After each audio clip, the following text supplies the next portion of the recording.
Nah, that's one from Rio Ferdinand. That I think Bellingham's the one that everyone would want. You can see everyone believes in this manager. They want to work for him. It's been 10 years since you won the Premier League with Manchester United. You're now 33. How has your journey been since you left United and established yourself at Watford, where you've been for the last 7 seasons? Yeah, I mean, obviously, of that 10-year journey, Watford's been a large part of it, the majority of it. And the trajectory of the club isn't what I'd want. Obviously, we've gone from being in the Premier League to in the Championship, but yeah, I've obviously progressed to be the club captain and had 6 really enjoyable years here. I feel like I'm really at home, and yeah, I think my journey's not coming to an end yet. I want to get the club back to the Premier League, and yeah, I'm enjoying the challenge of that. So I'd like to bring you back to 2011. You were 22 years old, and you were praised by Ferguson after as the best player on the pitch after a preseason game against Barcelona, and you got your debut for Man United at Wembley against City in the Community Shield. You turned that game around and won 3-2. And then you played a massive part in an excellent start to the season with victories against Tottenham and Arsenal. How is it to get that kind of trust from Sir Alex Ferguson and feel that you've actually gone straight into his team, delivering what he wants? yeah, I mean, it was a whirlwind few weeks. I mean, it couldn't have gone any better if I wrote the script really. Like you said, the Barcelona game really got the manager's trust. Um, and yeah, we were playing fantastic football. We were scoring so many goals. I don't think I've enjoyed a period of 6 weeks more in my whole career. But actually, the season before, I felt I was ready to come back and play in the first team. And the manager said, no, I've one more season on loan in the Premier League. He thought a season at Wigan under Roberto Martinez would have been good for me. And yeah, he was obviously a master in these situations of managing young players' careers. So I put full trust in him. I went out and then came back a more complete player. And then unfortunately, at the end of this little spell that we're talking about against Bolton, a game we won 4 or 5-0. I got quite a bad injury, which halted my progress for a little bit. United had a nightmare at Anfield the other day. We're not going to talk about that, but you played every minute when United hammered Arsenal 8-2. Is it possible to put into words how it was to be on the Old Trafford pitch that day? Yeah, I mean, I think six of those goals were like outside the box as well. I mean, everything Ashley Young touched turned to gold. Everything was a touch turned to gold. It was just incredible to be on the pitch with the players of such high quality and yeah, and to beat one of our rivals at the top of the table by such a score. It was, yeah, those days don't come around often, so it was really special. Yeah. I remember that United team quite well. It was young and it was vibrant, and obviously we didn't know back then that Sir Alex Ferguson would retire the next year. But I remember that feeling that this team could go on and win everything for the next 10 years. Was it like that inside the dressing room as well? Yeah, we had a young, hungry team, but I think the older players in the dressing room would never let us think like that. That we had the next 10 years nailed down. These guys were seasoned and experienced enough to know that, yeah, the challenges can come from everywhere, and that season it did, and you know we had looked like we had the league sewn up, and then we made some mistakes against Wigan away, against Everton at home, and unfortunately City picked us to the title, and our revenge would have to wait till the next season. You were rocking together with Anderson at the center of the pitch. How was it to play with him? Yeah, good. I mean, obviously, Ando was a young player like myself. He was really positive. He used to like to dribble in midfield. He had a bit of Brazilian flair, and yeah, we contrasted each other nicely. But I think we were always missing a little bit of Michael Carrick in there, to be honest. I don't know how long me and Ando would have lasted as a partnership, but uh, naturally, Michael Carrick came back in the team, and we really needed his qualities in that trio as well. I guess there are some differences between Anderson and Michael Carrick off the pitch as well. How much fun was he? Yeah, I mean, he was a bubbly character. Everyone loved Ando, and we're actually all still in contact now. We have a WhatsApp group from that squad of 2012, 13, and Anderson's one of the members in that group. So we still have a laugh, just like he did off the pitch then. I heard he enjoyed McDonald's. nah, nah, that's one from Rio Ferdinand. He used to get a bit of stick from the lads, but listen, he could still run around enough to play at top level. After the breakthrough, you like you said, you struggled with injuries, and United didn't win the title that season. Let's not head to Stadium of Light, but the next season you were celebrating what's is still the club's last Premier League title. How proud was that moment for a player who'd been at the club since he was 12? Yeah, it was.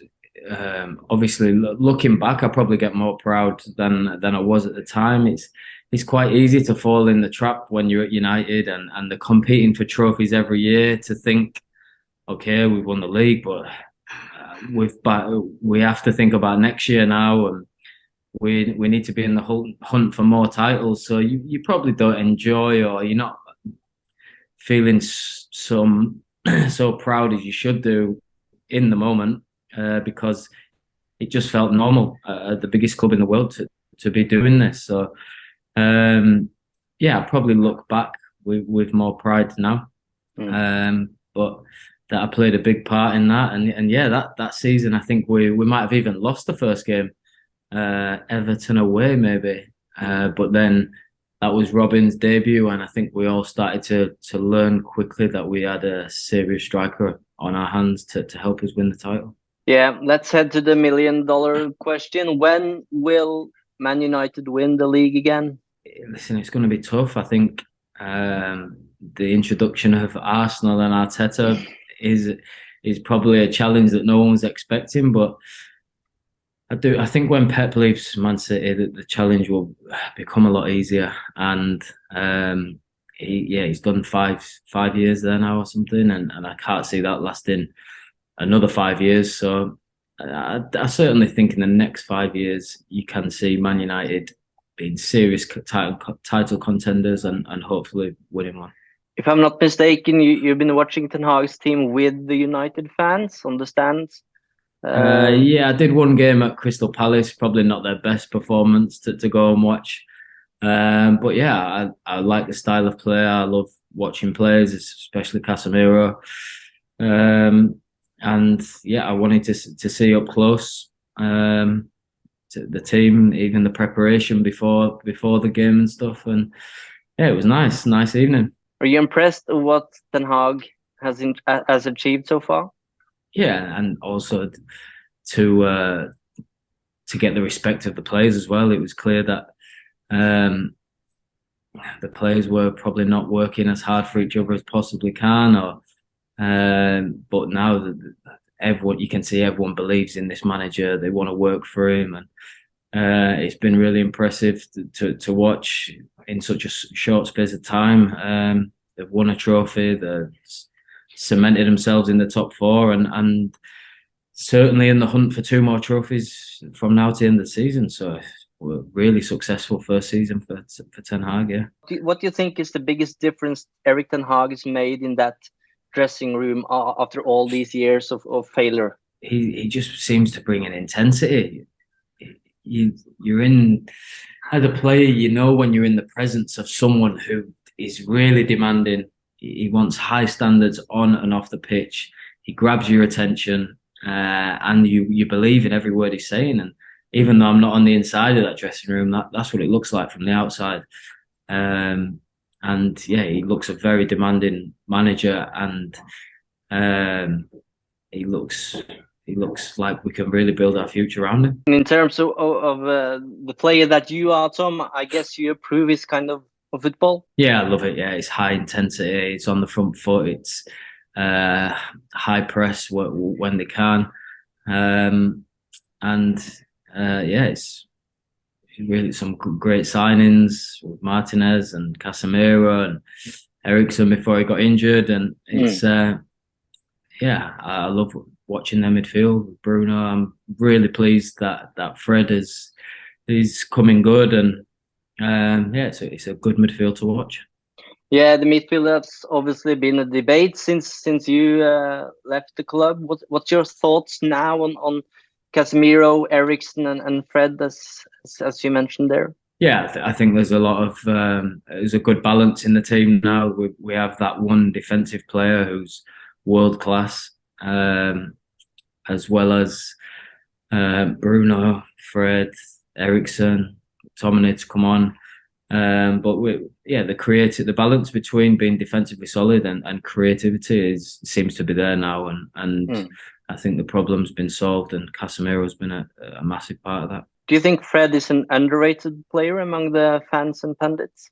Yeah, definitely. For sure, within that dressing room, Fred will have a lot more respect than he does in the outside football world. And hopefully that's all that matters to Fred personally. Yeah, I think a lot of people can see what he does without the ball, the intensity he plays at, and I'm glad that he's managing to add assists and goals to that now and get a bit of recognition that he deserves. Yeah. Going forward, it might seem that United will be in the market for a midfielder this summer as well. If you go to see United play next season with the fans, who would you like to see in midfield there? I think Bellingham's the one that everyone would want. Obviously, could be that Declan Rice is in the market as well, or Mason Mount. I don't know if Chelsea would sell Mason Mount to a big rival, but I'd also like that one as also a player who plays at really high intensity would suit Ten Hag style of play. But I think the one everyone would like to see would be Bellingham. Yeah. And obviously, Marcus Rashford will be there. He's having a tremendous season. How impressed are you of his season so far? Yeah, I mean, what a turnaround from last season where his confidence looked short. He didn't look like he wanted to be there at times, but I'm really happy with players like this. There's a bit of a media storm against them, and maybe some fans want him to leave, but really, hats off to his ability, but his mentality to come back from this, and hopefully now the club can sort his new contract out, and then there's no looking back. He's got all the foundations to be a legend of the club, and yeah, he's one of my favourite players to watch. You played with Wayne Rooney yourself. United now have released Ronaldo, and what about Weghorst is there until the summer at least. What kind of striker do you think United should sign this summer? There's obviously a lot of talk about Harry Kane. Yeah, I mean, the big United fans always want everything at once. So I don't think we can be talking Bellingham as well as Osimhen or Kane. But for me personally, if there seems to be a big debate whether Osimhen or Kane, and for me, I think I would go Kane.